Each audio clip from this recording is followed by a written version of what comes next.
Bonjour à tous, ravi de vous retrouver en ce 19e dimanche d'après la Pentecôte, qui est aussi appelé le dimanche des missions.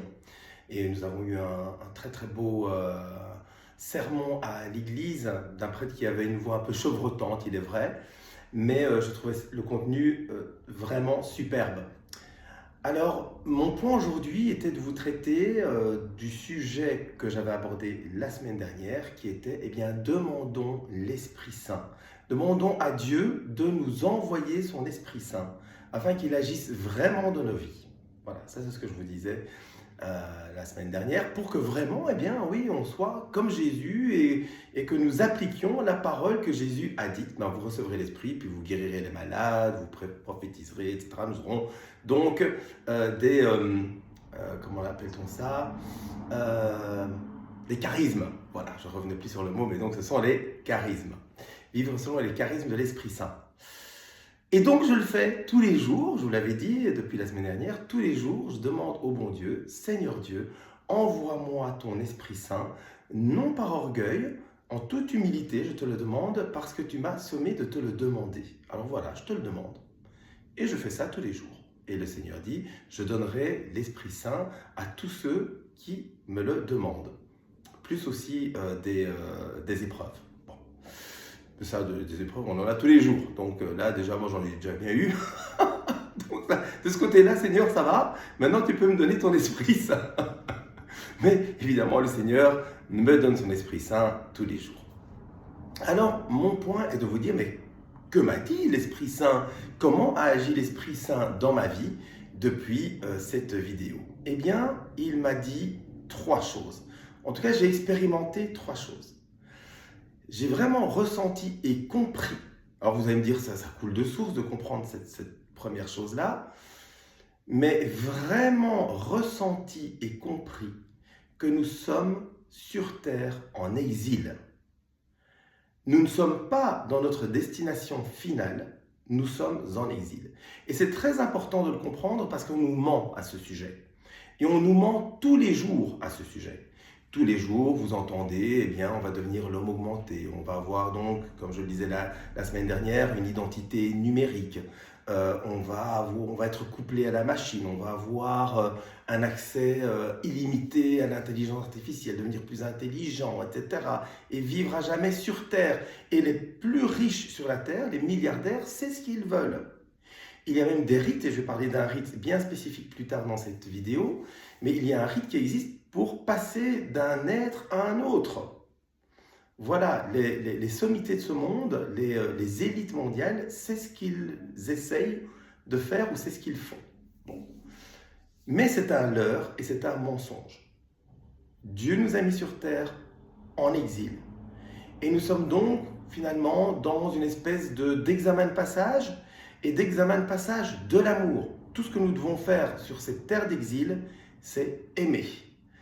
Alors j'en profite pour saluer mon frère et ma sœur. Nous avions un petit débat, pas un débat vraiment, mais un échange d'idées sur WhatsApp.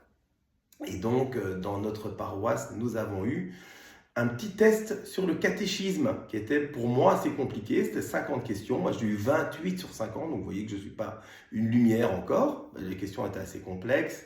Donc, exemple d'une question, qu'est-ce qui a été condamné au concile de Nicée? Il fallait donner la réponse. Et c'était l'arianisme, donc Arius.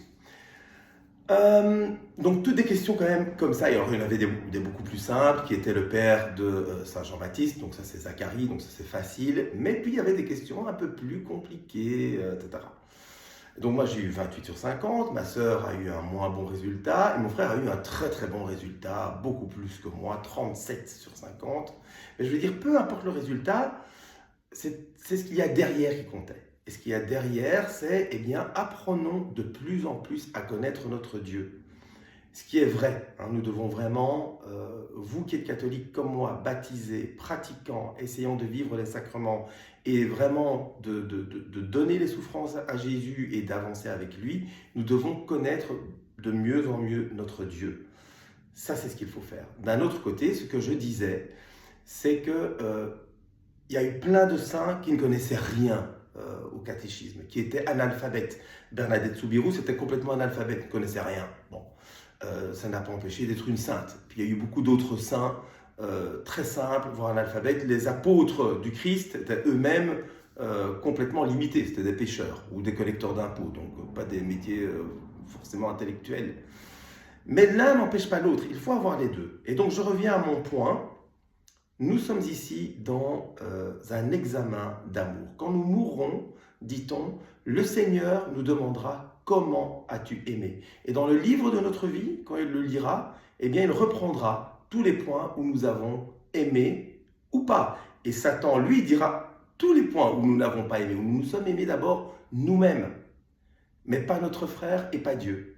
Alors souvenez-vous, les deux premiers commandements de Dieu, Jésus le dit clairement dans l'Évangile, tu aimeras ton Dieu de tout ton cœur, de toute ton âme et de tout ton esprit, et ton prochain comme toi-même. Ces deux commandements sont en fait similaires. Voilà. Donc nous sommes en exil, et ça veut dire que, évidemment, nous allons mourir.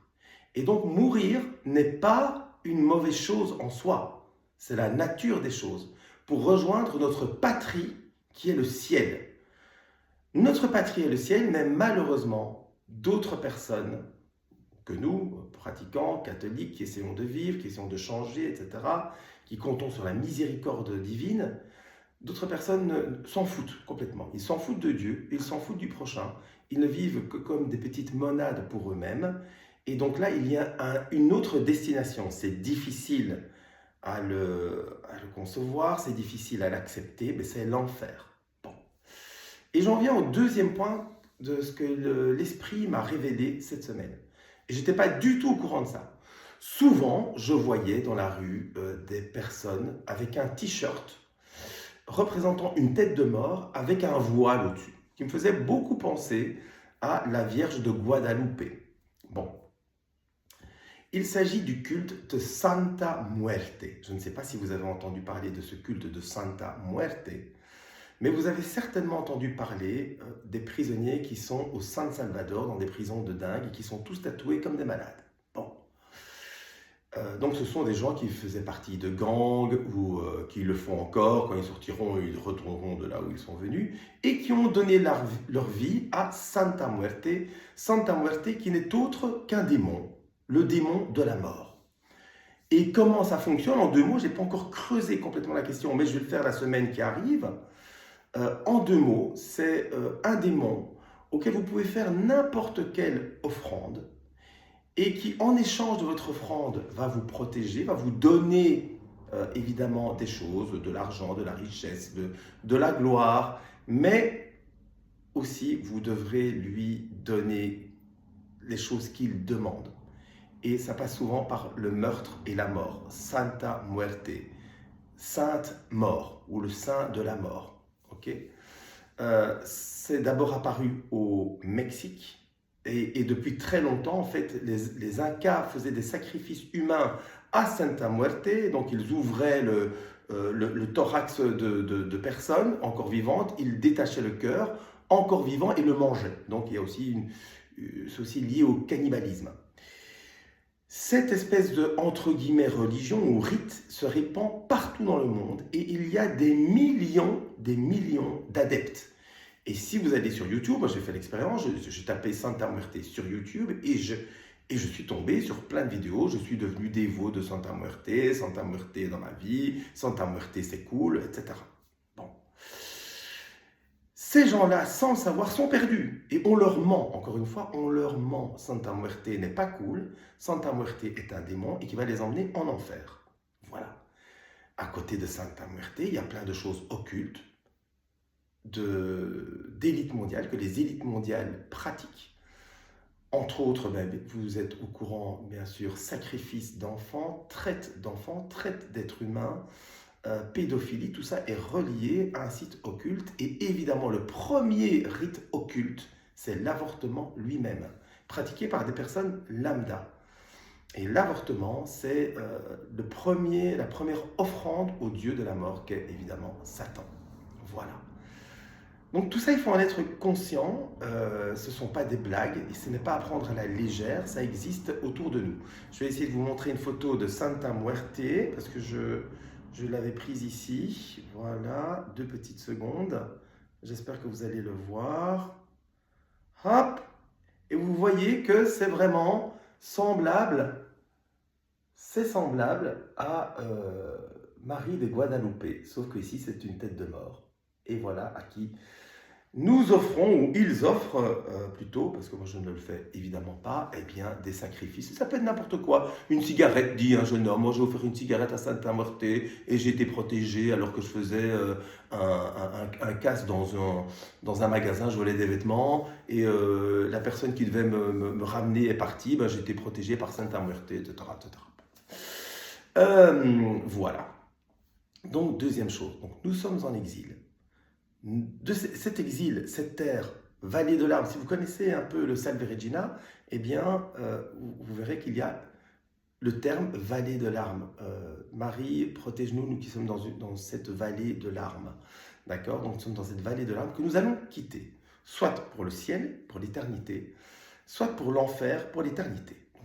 Ces deux chemins sont ouverts pour nous jusqu'à notre mort, ce qui nous pousse à toujours rechercher la présence de Dieu dans notre vie. Et c'est mon troisième point. C'est le troisième point, le troisième éclairage que l'Esprit Saint m'a donné pendant cette semaine. Et c'était pas plus tard que ce matin. Je me lève le matin.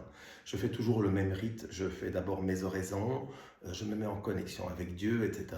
Puis j'allume mon GSM, mon mobile. Je fais encore quelques prières qui sont sur mon mobile que je ne connais pas par cœur. Je lis la parole de Dieu, et puis je traîne sur YouTube, je me dis tiens, qu'est-ce qui se passe, quelles sont les dernières nouvelles, etc. Et je tombe sur la conversion de Keanu Reeves. Vous connaissez tous The Matrix. Et Keanu Reeves, notamment, est acteur dans Matrix, puis il a fait d'autres films, même un peu sataniques, etc.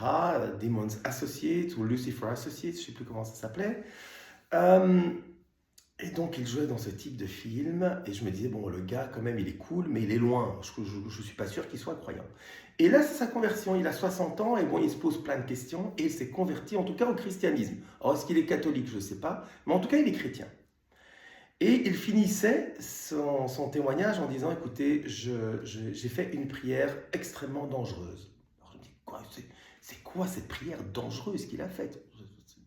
Qu'est-ce que c'est? Voici la prière dangereuse, qui est une prière essentielle pour nous tous. Utilise-moi, Seigneur. Use me, Lord, en anglais. C'est ce qu'il dit dans la vidéo. Use me, Lord. Utilise-moi, Seigneur. Et son point est le suivant. Souvent, nous demandons, Seigneur, bénis ce que je vais faire, sois avec moi, garde-moi, guide-moi, fais en sorte que mon travail aille bien, que j'ai un peu plus d'argent, que je ne tombe pas malade, etc.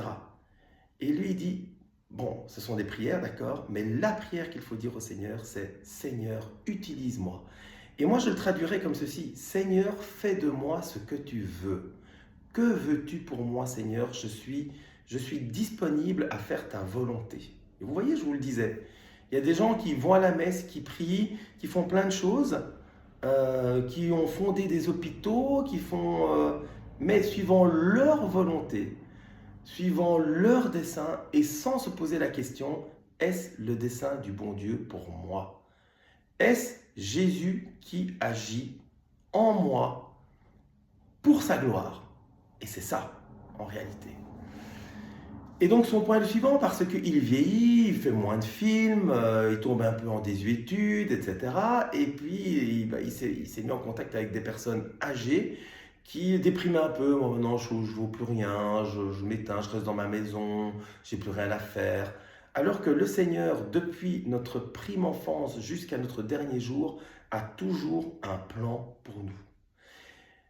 Et c'est donc la dernière chose que l'Esprit Saint m'a donné de vous dire, c'est s'il est difficile pour vous de rentrer en contact avec le Seigneur Jésus, si vous ne voyez pas son action au quotidien, eh bien dites-lui simplement cette prière. Seigneur Jésus, moi je marche à l'aveugle. C'est ce que je lui dis d'ailleurs moi, tous les jours.